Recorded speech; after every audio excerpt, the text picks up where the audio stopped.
The morning Miguel Reyes decided to trust a stranger with his sister's life, he did it in the only language that felt safe, the one he thought no one around him would understand.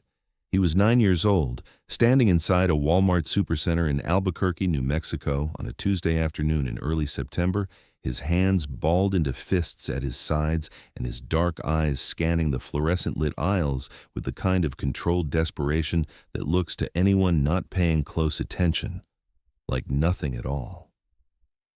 The store was busy the way big stores are busy on weekday afternoons, full of retirees with careful lists and young mothers with strollers and stock associates moving pallets through the wide back corridors, everyone absorbed in their own particular orbit, no one looking at the small boy standing very still near the paper goods section with his jaw set and his breath coming too fast.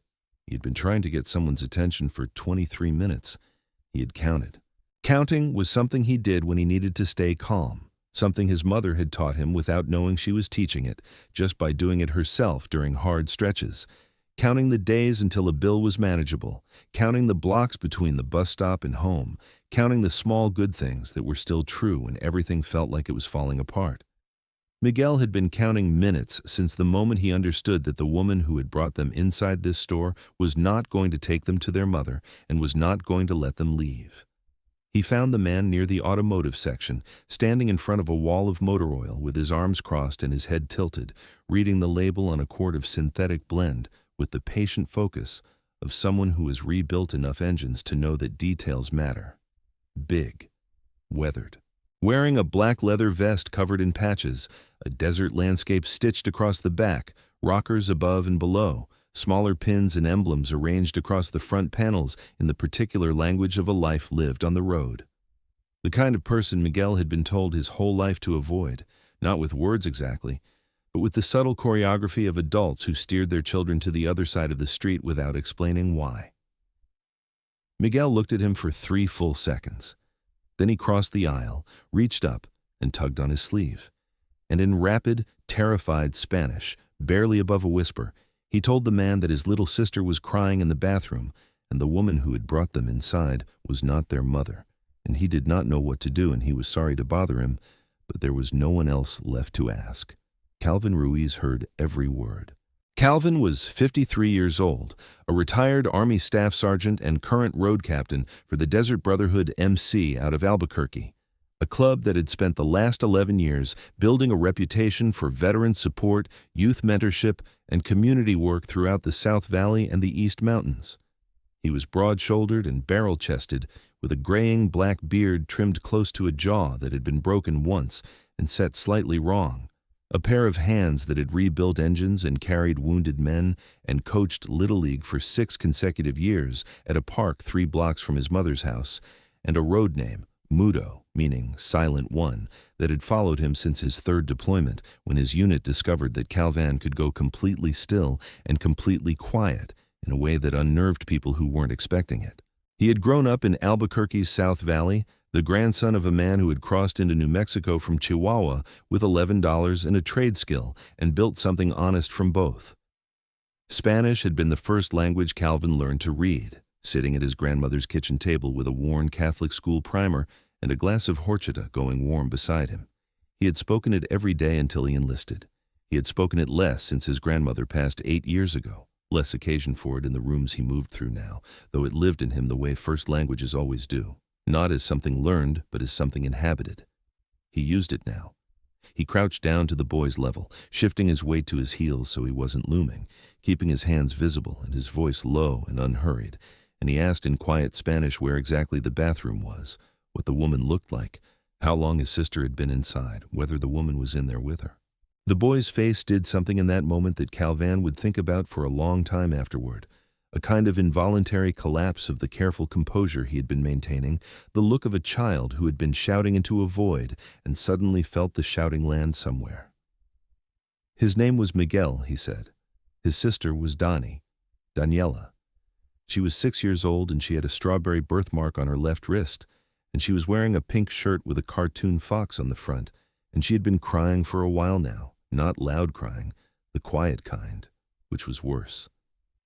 The woman had approached them at Riverside Park, 3 miles from their apartment, where Miguel had taken Danny on his bicycle that afternoon because their mother was working a double shift at the home health agency, and their upstairs neighbor, Mrs. Gallegos, who usually watched them, had a doctor's appointment. Miguel was responsible enough to take his sister to the park. He had done it before. Their mother trusted him. He had been trying to live up to that trust when everything went wrong. The woman had come over while Danny was on the swings.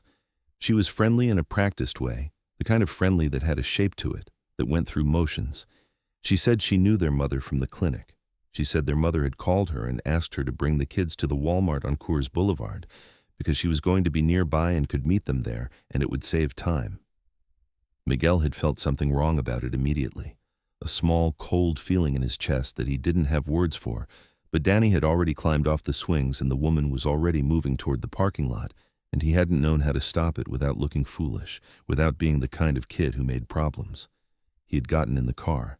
He had spent the whole drive telling himself he was overreacting. By the time they were inside the store and his mother hadn't appeared and the woman's hand had closed around Danny's wrist with a grip that was too tight and too practiced, he knew he hadn't been overreacting at all. He had been right. And he'd been asking strangers for help for 23 minutes, and nobody had stopped moving long enough to hear him. Calvin listened to all of it. He didn't interrupt. He didn't rush the boy toward the useful parts. He understood, in the particular way that experienced people understand things, that Miguel needed to be heard completely before he could be helped completely, that cutting him off would cost more than it saved. When Miguel finished, Calvin put one hand briefly on the boy's shoulder, told him he had done exactly the right thing, and told him he was going to take care of it right now. He told Miguel to stay exactly where he was, in the spot where Calvin could see him from the hallway junction 15 feet away, and not to move for any reason. Then Calvin stood up, pulled out his phone, and called 911 while walking with deliberate and unhurried calm toward the women's restroom corridor on the store's east side.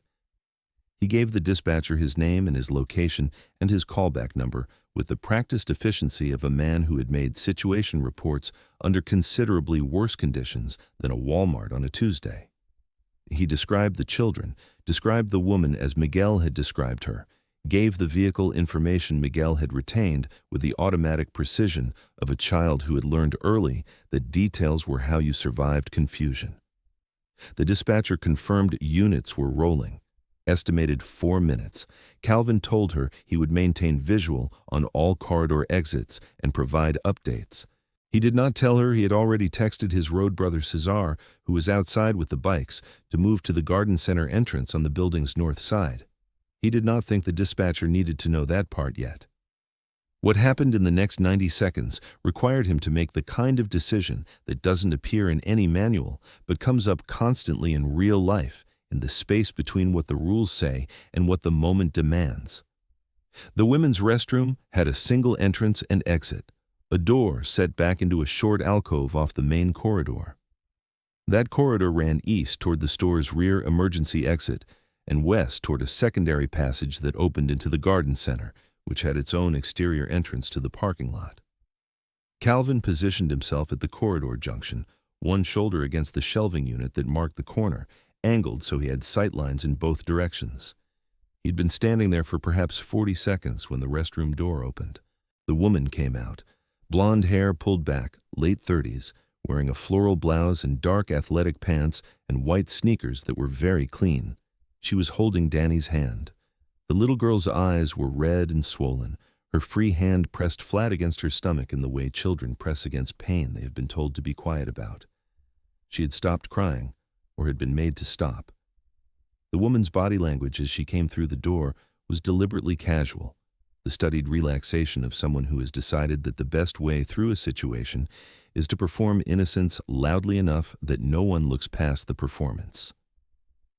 She saw Calvin standing at the corridor junction, and her face moved through its sequence in about a second and a half.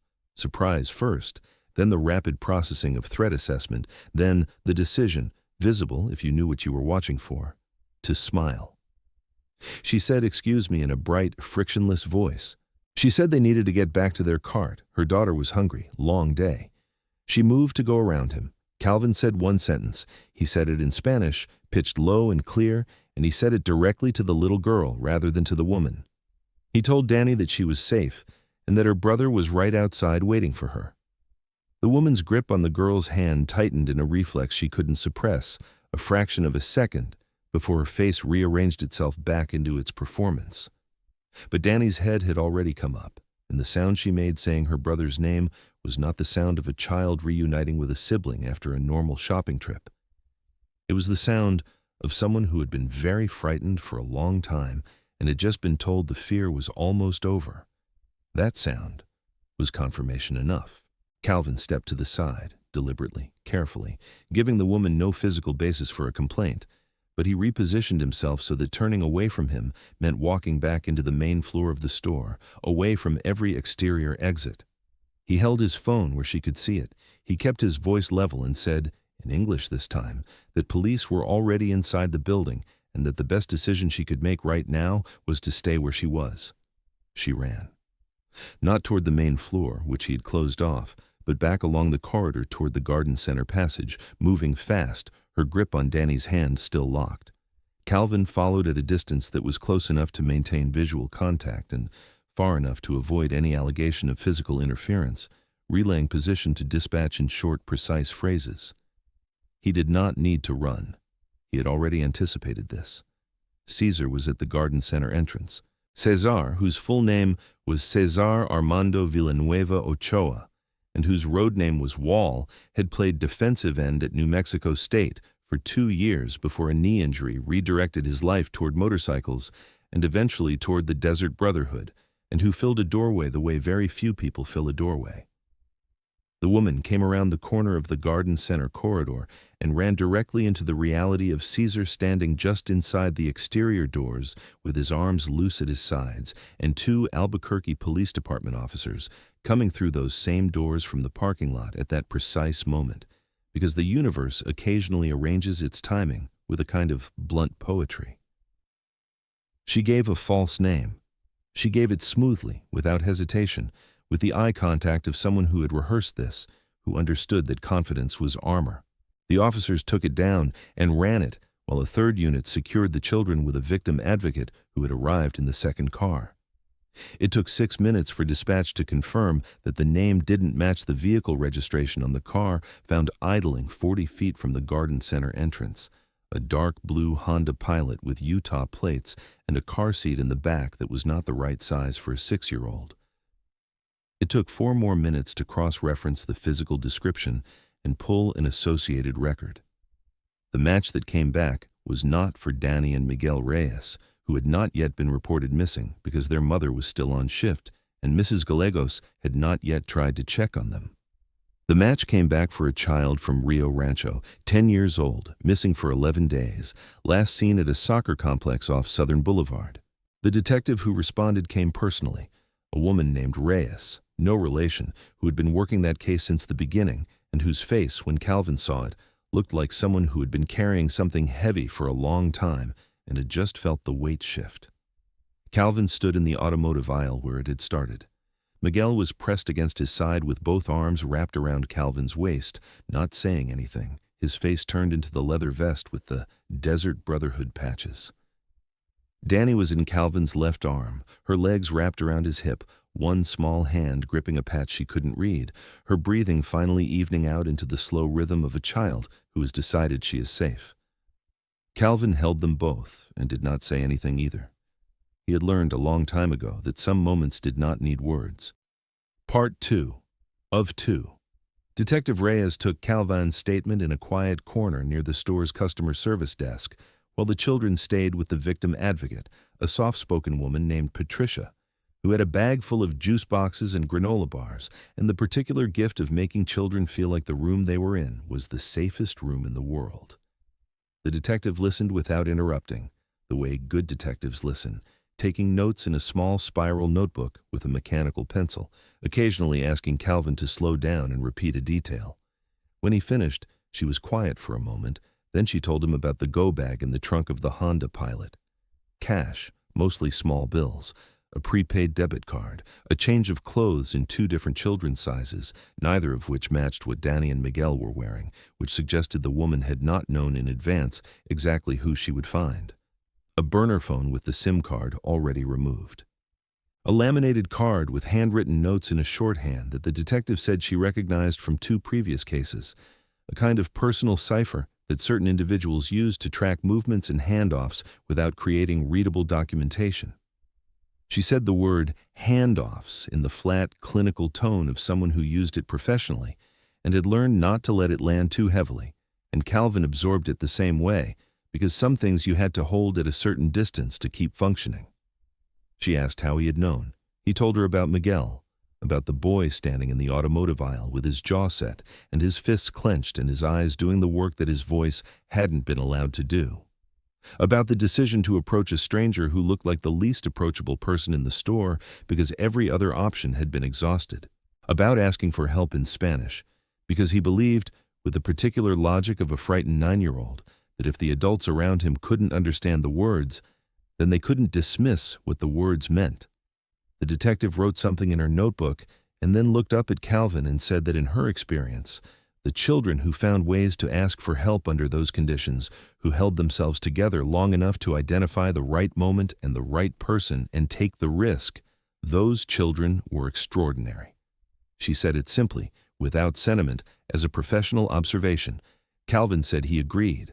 He said the boy had done everything right and that he wanted to make sure someone told him that explicitly and more than once, because children who had been through something like this sometimes came out the other side believing they had done something wrong, that they had made a mistake somewhere, that the whole thing was partly their fault. The detective said that was already on her list.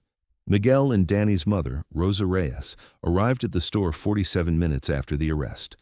She had been reached by phone at the home of the elderly patient she was caring for, and whoever had made that call had done it with enough care that she had not driven across the city in a state of pure panic, though the look on her face when she came through the sliding doors suggested it had been a close thing. She was a small woman, perhaps 34 or 35, with Miguel's dark eyes and Danny's tendency to hold her chin slightly lifted when she was trying not to show what she was feeling. She was still wearing her home health aide uniform, pale blue scrubs with a small embroidered logo on the chest pocket, and she had her car keys in one hand and her phone in the other, and she walked with the focused speed of someone who has decided that the fastest way from point A to point B is a straight line through whatever is in the way. She found her children in the family waiting area near the pharmacy, and what happened when she saw them was not dramatic in any cinematic sense. She did not run. She did not make a sound that Calvin could hear from where he stood, 30 feet away, giving the family the distance they needed. She simply crossed the remaining space between them very quickly, and then she was on her knees on the linoleum floor with both her children pulled against her chest and her face pressed into Danny's hair, and she stayed there, completely still, for a long time. Miguel had one arm around his mother and one arm around his sister, and his eyes were closed. Danny's hand was still clutching the edge of her mother's scrub top, like she was making sure it was real. Patricia, the victim advocate, brought Calvin over when Rosa was ready. The woman stood up and straightened her uniform and looked at him for a moment in a way that seemed to be taking a measurement of something. Then she said, in Spanish, "Thank you for my children." She said it quietly and without elaboration, the way people say the most important things, and Calvin said in Spanish that her son was one of the bravest people he had ever met, and that she should know he never stopped trying, that he asked every adult he could find, and that he kept going even when none of them listened. Rosa's chin came up a degree higher. She looked at Miguel, who was standing beside her, with his eyes on the floor in the way of a child who is embarrassed to be talked about. She put her hand on the top of his head and said something to him in Spanish too low for Calvin to catch. Whatever she said made Miguel's shoulders drop from around his ears for the first time since Calvin had met him. Calvin stayed until the family left. He stayed partly because Detective Reyes had asked him to remain available in case any follow-up questions came up, and partly because he was not yet ready to leave, though he could not have explained that second reason in any way that would have sounded sensible. Caesar came inside at some point and stood with him near the automotive section without saying much, which was one of the things Calvin valued most about Caesar. The man understood the difference between a silence that needed filling and a silence that needed company. They drank bad coffee from the McDonald's counter near the entrance and watched the early evening light change color through the glass doors. and didn't talk about what had happened because they had both been in enough situations to know that talking about them too soon was like touching a bruise. There would be time later. There would be a long ride home through the Rio Grande Valley with the sun going orange over the volcanoes to the west, and that would be the right place for it, with the road doing the work that words couldn't. Before Rosa left with her children, she stopped near the entrance and looked back at Calvin one more time.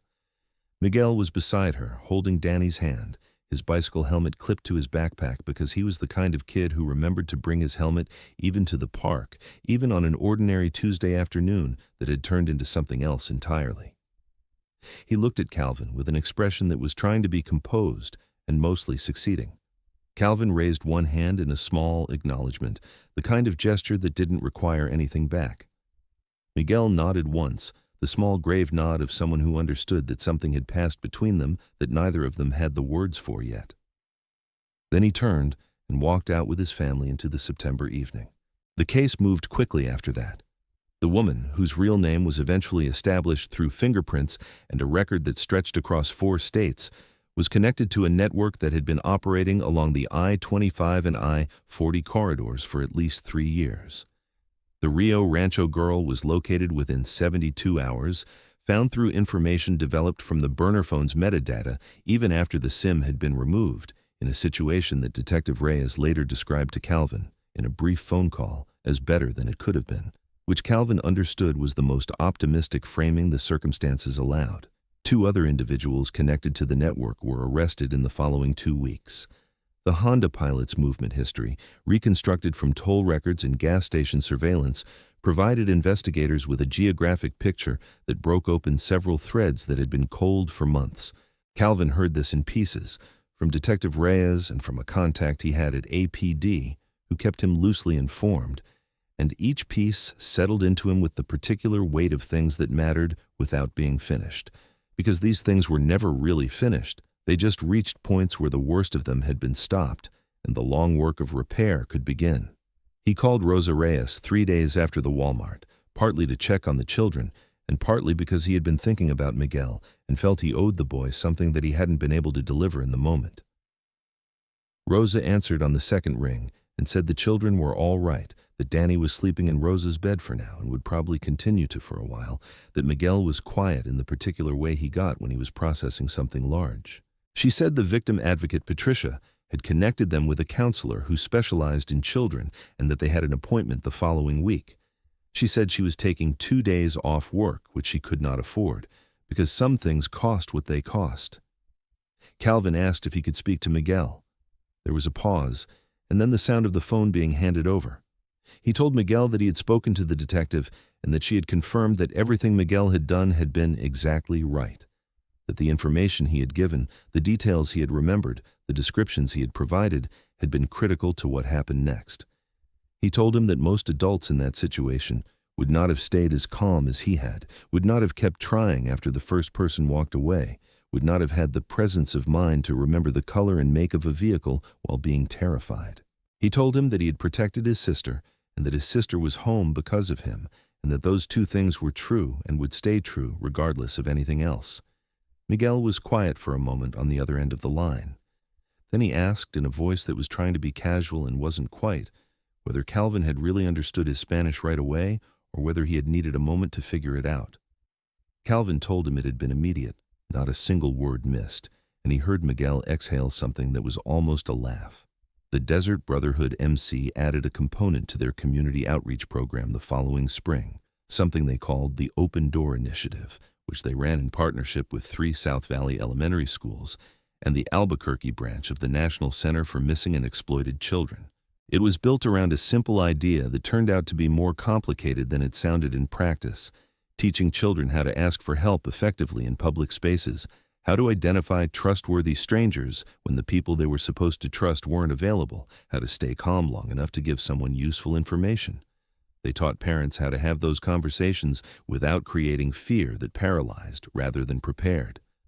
They distributed laminated cards in both English and Spanish with the practical information that tended to evaporate under stress. In the first year, the program reached 412 children across 6 schools.